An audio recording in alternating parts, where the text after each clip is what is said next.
ចរណៃមិនឲ្យស្រីថ្លៃអូនព្រួយចិត្តចិត្តណាំងធ្នងកាពីចរណៃមិនឲ្យស្រីថ្លៃអូនព្រួយចិត្តព្រួយចិត្តអើយព្រួយចិត្តព្រួយចិត្តអើយព្រួយចិត្តវងមិនសុំលំអងកងស្រីបើបានបងជាប្តីពិតជាមិនខំទេការងារថាបងចេញទាំងអស់បងប្រាប់ទៅចំមិនគួរហងអូនទេស្រែចំការទីតាក៏បានដែរឬមួយស្រីស្នេហ៍ចង់ទៅក្រុងស្រែចំការទីតាក៏បានដែរឬមួយស្រីស្នេហ៍ចង់ទៅក្រុងទៅក្រុងអើយទៅក្រុងទៅក្រុងអើយទៅក្រុងទៅក្រុងក៏រូបបងមិនទាន់ថាបងចេញទាំងអស់មិនឲ្យខកចិត្តទេនិយាយរួមទៅបងចេញទាំងអស់ជិះគ្មានចន្លោះណែកន្លែងណាទេបាត់នោមស្នេហ៍ពូកែជាងគេសម្រាប់មាសមេណាប្រលឹងបាត់នោមស្នេហ៍ពូកែជាងគេសម្រាប់មាសមេណាប្រលឹងប្រលឹងអើយប្រលឹងប្រលឹងអត់ប្រលឹងស្នេហ៍ស្នងសំឡងកុំអីបើបានបងជាប្តីពិតជាមិនខំឡើយ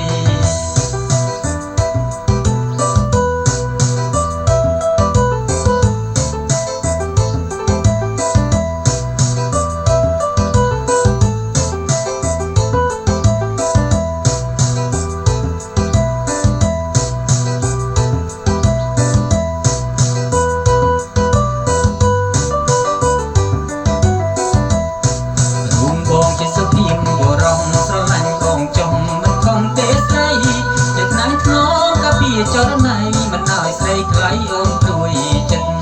តែខ្នងខ្នងកាពីចរណៃមិនឲ្យស្រីថ្លៃអូនព្រួយចិត្តព្រួយចិត្តអើយព្រួយចិត្តព្រួយចិត្តអើយព្រួយចិត្តបងមិនសុំលំអងកុំអីបើបានបងជាប្តីពិតជាមិនខំទេការងារថាបងចេះទាំងអស់បងប្រាប់ទៅចុះមិនគួរហងអូនទេស្រែចំការទីផ្សារក៏បានដែរឬមួយស្រីស្នេហ៍ចង់ទៅក្រុងតែចំការទីផ្សារក៏បានដែរឬមួយស្រីស្នេហ៍ចង់ទៅក្រុងទៅក្រុងអើយទៅក្រុងទៅក្រុងអើយទៅក្រុងទៅក្រុងក៏រូបបងមិនទាន់ថាបងចេញទាំងអង្គមិនឲ្យខកចិត្តទេនិយាយរួមគឺបងចេញទាំងអង្គចេះគ្មានចន្លោះណែកន្លែងណាទេបើត្រង់ស្នេហ៍ពូកែជាងគេសម្រាប់មាសមេណាប្រលឹងបើថ្នមស្នេហ៍ពូកែជាងគេសម្រាប់មាសមេណាប្រលឹងប្រលឹងអើយប្រលឹងប្រលឹងអើយប្រលឹងស្នេហ៍ស្នងសំលងកុំស្អីបើបានបងជាប្តី